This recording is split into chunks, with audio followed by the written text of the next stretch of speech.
Hi, everyone. This is Charles Hoskinson broadcasting live from warm, sunny Colorado. From time to time, I do opine on particular political issues and things that occur. And this today is a doozy, and it's something that's quite interesting. And it's a threshold and a kind of a new precedent. And so I wanted to talk about it for a little bit. You see, when you create a society, you create rules in a society, and you have some rules that are very explicit and written down, and some rules that are implicit and are not really written down, but they're customs. And then you say, well, there are certain groups of people that have special privileges or authorities in our society for the ordering of society, the functioning of society. For example, you look at gun laws and you say, oh, okay, well, you can't, as a private citizen in the United States, bring a gun into this area, but a police officer can because they're a servant of public trust. And then maybe a former one can or a retired one can under certain circumstances because they've proven that they're capable of, and there's still social benefit to these types of things. Certain people, while performing the duties of an office, it's maybe more difficult to prosecute them or stop them for political reasons because separation of powers and checks and balances. So this is always the sketchiest when you look at the person at the top. So in olden days, when we looked at people at the top, the leader of a country, like kings or popes or these types of things, they basically had total immunity to everything for life. Then our political system, an artifact of the 18th century, while kings were still running around, we said, well, no, they don't, but they're still an honored citizen in some way, and it's difficult to enable a system to persecute them because we don't want future political parties coming in and deciding to punish their enemies. Traveling throughout Africa, traveling throughout the world, it's not lost on me that many of the failed states that I've been to, they have a reoccurring pattern of the new leaders arresting the old leaders. It just happens. And we call them banana republics. We call them failed states. We call them dictatorships, totalitarianism. It's very difficult to legitimize, for any reason, proper or otherwise, the arrest or persecution of the former head of state. And it's impossible in a free society for that person to get a trial, a fair trial, because every single person in that country has an opinion one way or the other, positive or negative, on that figure. They cannot be impartial. It's too hard. There's just too much water under the bridge. Now, in the United States, we've taken it a step further, and not only have we endowed the presidency with enormous power, we've created a social expectation that the presidents must commit things that are actually crimes. Prominent examples would be torture, which occurred with enhanced interrogation techniques under the Bush administration, but we swept that under the hood. Or assassinations of American citizens, which occurred under the Obama administration with Anwar al-Awlaki. You can look that up. Just droned in a U.S. citizen and no due process.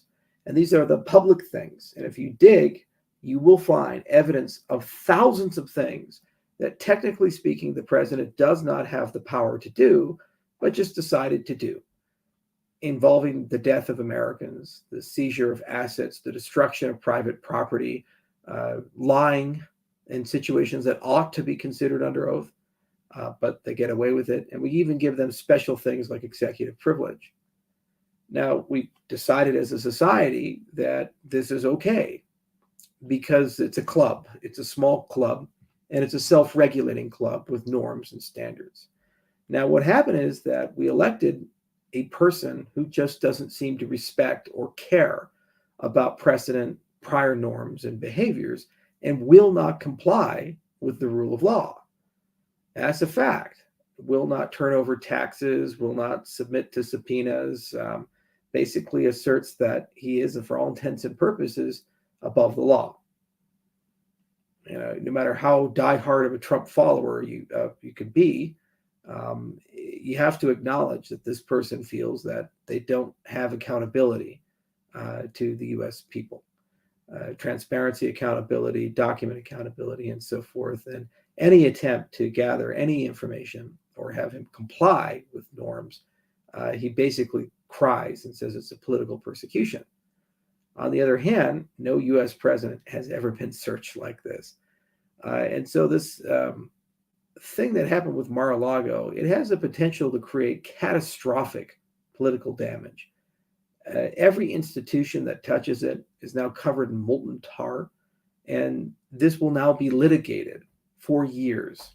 It's very likely that the Republican Party will retake the House, perhaps even the Senate, but at least the House this year, which means that with a new speaker, the Republican Party will likely begin an inquisition looking at every institution that is involved in the search of and seizure of documents from the former president out of a matter of principle. The end result will be delegitimization and damage to these institutions, even if they're following their job. And I don't really understand the outcome. Let's say that you collect evidence of wrongdoing. Does that then mean that you're going to arrest the former president and try to put that person on trial? And if that does occur, how do you ensure a fair trial with an impartial jury? Who listening to this has a neutral opinion and can be objective about a person as polarizing as Donald Trump? This is what Gerald Ford realized when he pardoned Richard Nixon, costing him the reelection in 1976 to Jimmy Carter was one of the contributing factors to his loss. He said over a 9-minute speech that no one can be impartial in the matters of the former president. It's just true. So it brings up a broader conversation. And the thing, the reason why I'm making this video, should we really endow a single person with this much power? Think about it. This is a prime example of the consequences of hypercentralization. By entrusting an individual and an institution with the power to, while in power, arbitrarily violate U.S. law, murder U.S. citizens, torture people, do whatever they really desire, and be able to sweep it under the rug through clever politics and be in charge of the very people who are supposed to investigate them, and have political parties keep them in power even when their conduct is reprehensible, you have now created a citizen that has been so warped that it is nearly impossible to put the cat back in the bag. Even when leaving office, the residual power of the office, knowledge of the office, is so great that you cannot treat them normally like I am treated or a normal citizen is treated. You can't. It's not possible. What are you going to do? Put somebody who knows all of our nuclear secrets, our military capabilities, how our intelligence agencies work, almost everything that we've been strategizing about in foreign policy in a jail cell, in a prison, and create perpetual disgruntlement to the point where they are now a national security liability? You might as well just execute them if this is the end result.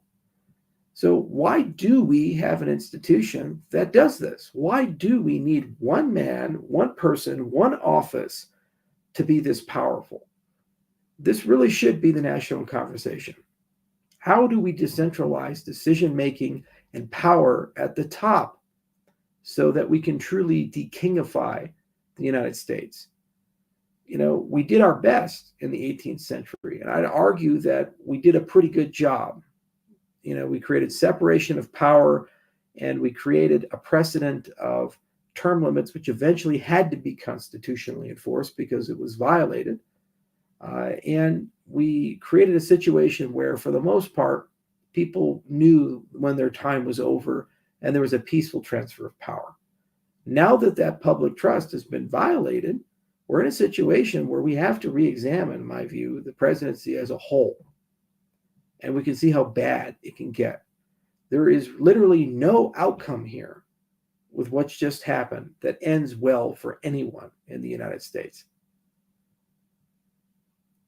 If convicted, Trump will be a political prisoner and become more powerful than he is today. And if the Republicans retake the presidency, will be pardoned of all of his crimes being convicted of, and return to not just public life, but have an unusually high amount of political power, perhaps even reascend to the presidency. If not convicted, the anger over the injustice of him being above the law will create civil unrest. So again, why create a scenario where these are your option space? And why create a scenario where every person involved, from the judge who signed the warrant to the FBI agents who searched the place, to the people who gathered evidence, to the informants who provided the case, to the attorney general, every single person is now under so much scrutiny that if political winds change, their careers have effectively ended for the rest of their lives. Why create this situation? Honestly, it doesn't make any sense to me. And I'd like to point out it is a case study why centralization is so bad and why we do what we do. Every day in the cryptocurrency space, we wake up and we say, how do we take an institution, something that is centralized, something that has middlemen, something that has a need for disintermediation, something that has the potential of corruption, and we convert that thing into something that is pushing power to the edges and doesn't elevate people up to be so great and so grand and so untouchable. So I think that's the proper lesson, is to apply that logic to the presidency as a whole and ask, moving forward, how do we solve the problem? Obviously, the Constitution has to be changed, but we really do need to ask that question because the time has come to make a change. I am getting seriously tired of this. And this precedent, if it's allowed to stand, means that moving forward, every single US president will likely be searched and arrested on some technicality moving forward. There's ample evidence of some potential conspiracy with Hunter Biden and Joe Biden. You could argue it's just a political Trump charge, but if the Republicans are in charge of the Department of Justice and now have a political mandate, why couldn't they just go and search all of Joe Biden's records and documents? Why couldn't they go and look at all of his things and go after him? Why not? There's 40 plus years of public service. There's bound to be an issue where maybe a form wasn't filed correctly. There's bound to be an issue where maybe somebody said something slightly inaccurate while under oath. And then suddenly it's a crime. It's impossible to conduct the affairs of a nation state and be constrained by the normal rules of law. It's just not, because you kill people for a living. You deceive people for a living. That's what intelligence agencies and State Department does. You do all kinds of things that are outside the bounds of normal laws. We accept that as a society because the world is a dangerous place. And statecraft is a dirty affair. Every single person involved in the prosecution of that would know that. So if we create precedents now that you're just allowed to take the people who are from opposing political parties and arrest them, that's a problem, which is why you have to remove the whole concept of former president and replace it with a different institution that deconsolidates the centralization of power and prevents an individual from having the ability to decide of life and death, an individual from having the ability to decide things that are so significant to our daily lives. And then we as a society have to decide, what our limits are and our boundaries are. So this makes me uncomfortable, and it's just the beginning of a deeper fallout. It's likely going to continue. It's likely going to escalate. It may even be possible that Trump decides to run for president from a jail cell. And technically, I think he could lawfully do so and could potentially win, which is the scary, messed up part. In any event, it's going to have massive political fallout and consequences. And sadly, a lot of people seem to be cheering it on for partisan reasons. I'm not a Trump supporter. I thoroughly loathe the man and dislike the man. I always have. I feel he's a pathological liar. I think he's been sued more than 1,600 times. He trades in deceit and malice, and he has never once exhibited leadership skills that would make him qualified to be the president. much less a taco stand manager. He's a petulant man-child who inherited from a greater father a dynasty that he was able to leverage as a carnival barker into power. It's a symptom of a greater disenchantment with the entire political process because at the time, we as a nation were left with a choice between Jeb Bush and Hillary Clinton and a lot of anger that was unaddressed. He recognized that, was able to tap into it and obtain temporarily the highest institution, the highest power. He had an opportunity to rise to the occasion, set his demons of his nature aside, and maybe do something unique and new and different. And instead, he chose to squander it and become a national embarrassment for 4 years. I'm a fairly conservative guy, a libertarian guy in many things. By no means do I wake up and say, let's go embrace the woke left. But it was pretty shameful watching this office tweet the things that were tweeted and say and do the things that were done, and how everything was just a game of optics. And it was pretty shameful for an institution that has so much raw potential and knowledge behind it. At any given moment, can take the greatest experts on the planet and consult them to not tap into those people and ignore them. It was a mistake. But remember, we've made a lot of mistakes before as a nation. We elected presidents who were sympathetic to the Ku Klux Klan. We've elected presidents who are responsible for things like the Trail of Tears. You just have to Google President Johnson, the successor to Abraham Lincoln, and see how horrific, damaging, and hurtful his presidency was, which nearly undid the results of the Civil War. We recovered from that as a nation. We healed from that as a nation. And usually after these people left office, we swept them under the rug, we socially exiled them and moved on. And Trump is just a man. His legacy will be tarnished forever. There's no way that in the annals of history it's going to be viewed favorably. And we move on. But to continue to do this, to continue to attack this and burn this man to the ground, it serves no public interest. It really doesn't. The party was ready to move on and embrace other people like DeSantis. The donor class certainly had, and the media is unified against him. Now, he's actually a viable candidate again for 2024. If reelected, I firmly believe his entire purpose in office will be to punish the people who didn't back him in 2020. Is that really healthy for a nation? No. So why create an outcome like this? Why create the potential for this? I don't understand it. I really don't. And now we're flirting with it yet again. So what can we do? Well, moving forward, it's become very clear that our voices as citizens don't really matter very much. No matter who you vote for, the system is rigged. I'm firmly convinced that the only way the United States is going to get political change is through amending the Constitution through a constitutional convention. It has to happen. And we have to fundamentally change the way we vote, how our voting systems work, and how the federal government works.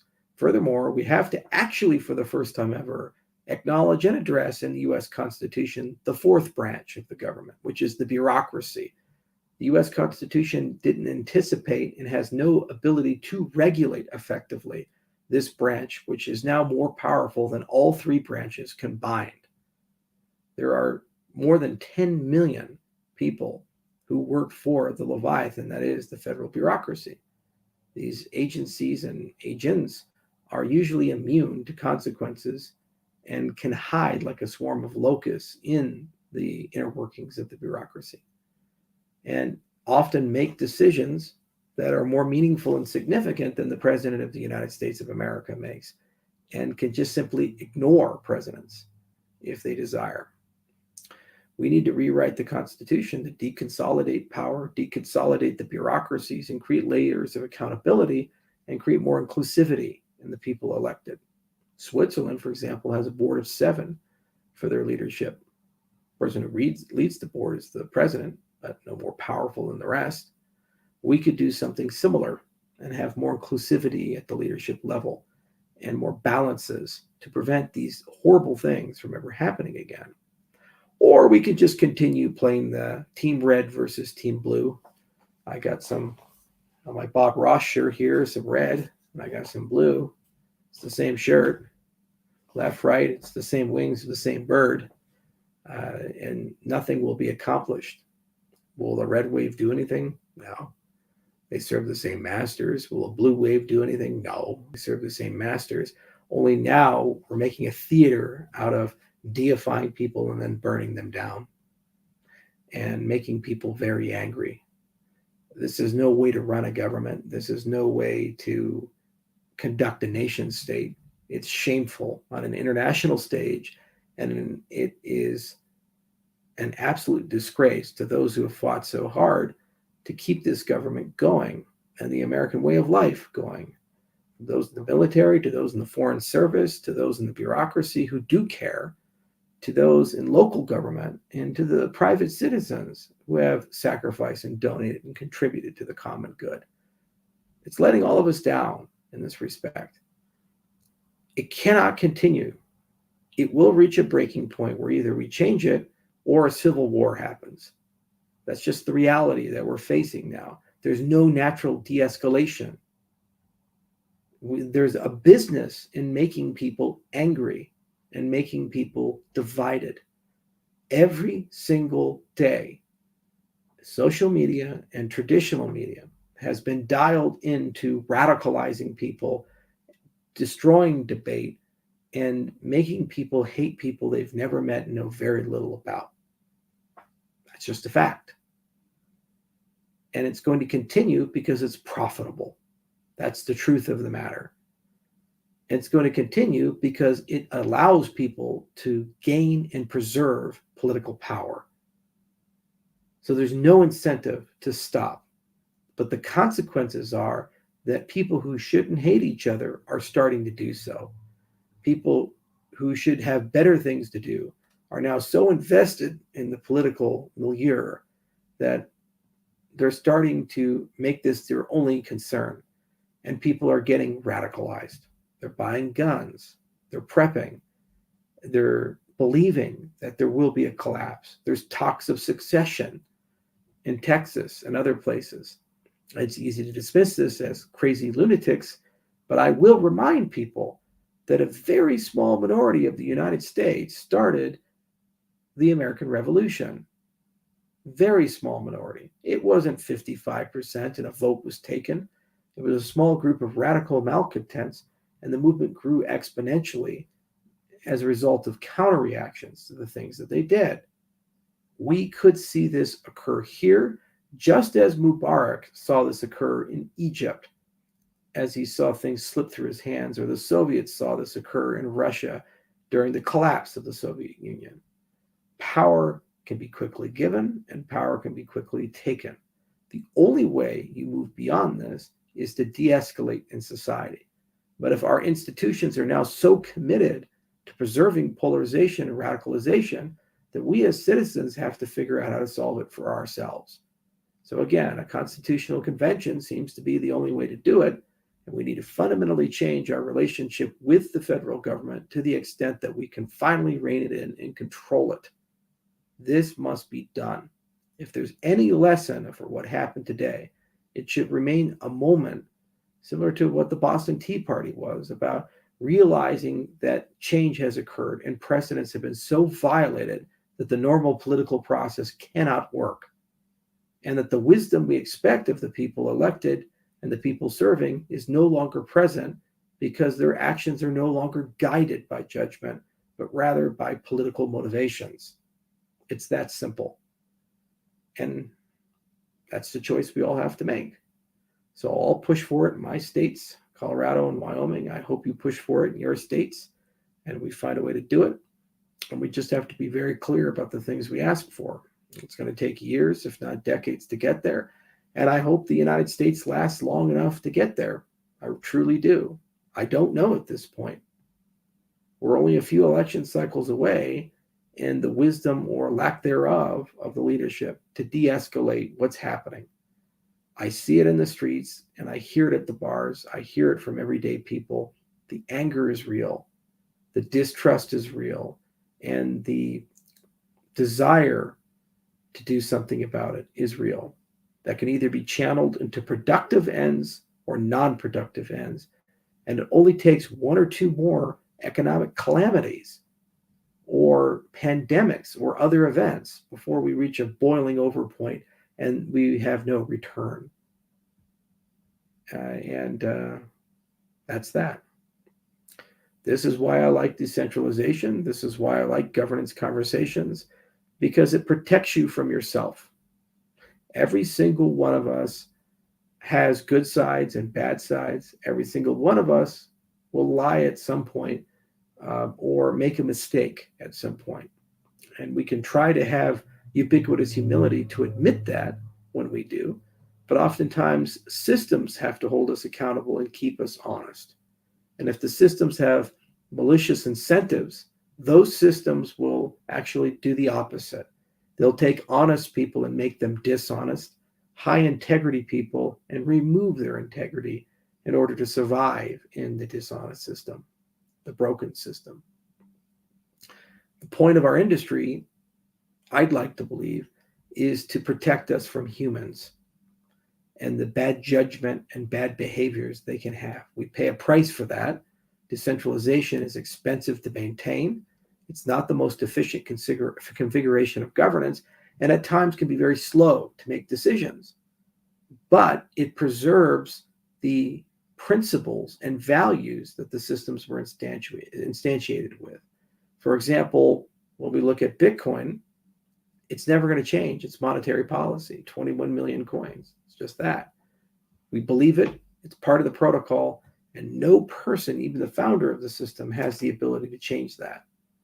And the same is true for Cardano, if you think about it. Monetary policy is 45 billion. It's not changing anytime soon. I suppose a vote could be taken to do so, but then that mechanism would have to be figured out. Similarly, I suppose all the Bitcoiners could coordinate and hard fork the protocol, and the miners could agree to follow that. The software developers could agree to implement that. And the exchanges could agree to list that. You could potentially change these things, but the cost of change is so dramatic and so hard that we have some belief in the durability of that institution. Similarly, technically, the U.S. Congress and Senate president could amend the Constitution to remove the freedom of speech. They could try. It would be exceedingly difficult. Perhaps one day it won't be, but at least we have some faith in the stability of that institution in that respect. So that's the way we have to think. How do we get our government there? How do we get it inclusively accountable? And how do we get a government in a position where, for once, we actually feel like we're not being lied to, and we feel like there's some hope in all of this? So anyway, that's all I have to say about it. I figured I'd make a video because this is, to me, like a crossing of a Rubicon. It's a new era in American politics where things are going to work differently moving forward. And if you don't believe that, then watch the things unfold. There will be retribution for what's happened. There's too much of a political incentive not to do that. And it's going to carry on for years now, back and forth, back and forth. And it's going to result in a lot of dirty laundry being aired and a lot of very uncomfortable truths about institutions that have traditionally behaved with precedence over law. Maybe that's what's necessary. I don't know. But at least I know what we can do, which is we have to push for a complete restructuring of the government at this point. It's lost the right to lead. Good night, everyone.